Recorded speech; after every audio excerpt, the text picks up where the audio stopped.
এবার ছাড় পেয়ে যেন অন্য এক অনুব্রত।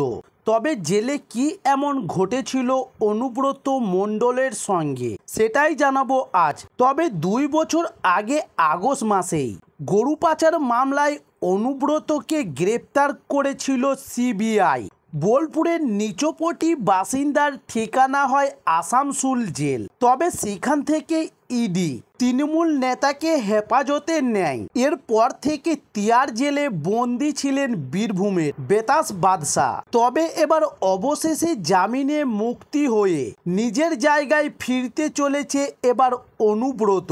কিন্তু এই অনুব্রত যেন আগের অনুব্রত নন। তিহারে তিনি পাল্টে গিয়েছেন অনেকটাই।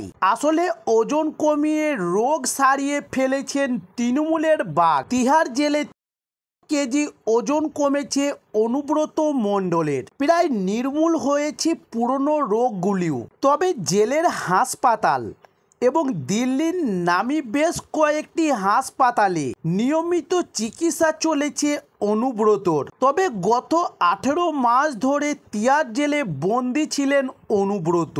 গত বছর 8ই মার্চ দোল উৎসবের দিন অনুব্রতকে দিল্লিতে নিয়ে গিয়েছিল ইডি। এরপর দেশের রাজধানীতে মাঝরাতে বিচারকের বাড়িতে বিচারের আসর বসেছিল।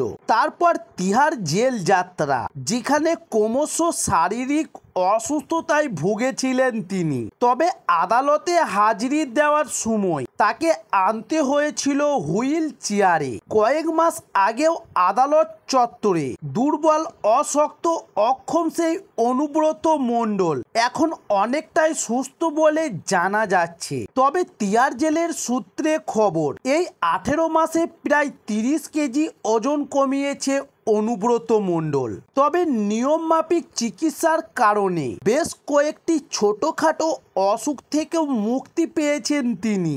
তবে তৃণমূলের হাই কমান্ডার যাকে বাঘ বলে থাকে, বীরভূমের সেই দাপুটে তৃণমূল নেতা প্রায় সব রোগী সারিয়ে সুস্থ হয়ে বীরভূমে ফিরে এসছেন এবং অনুব্রত জামিনে মুক্তি পাওয়ার পর তার আইনজীবীদেরকে জানান যে জামিন যখন হয়েই গিয়েছে তখন আর এক মুহূর্তও জেলে থাকতে চায় না। তো দর্শক বন্ধুরা, এই ছিল আজকের নিউজ। এই ধরনের আরো নিত্য নতুন ভিডিও পেতে চাইলে আমাদের চ্যানেলটি সাবস্ক্রাইব করে সঙ্গে থাকুন। নমস্কার।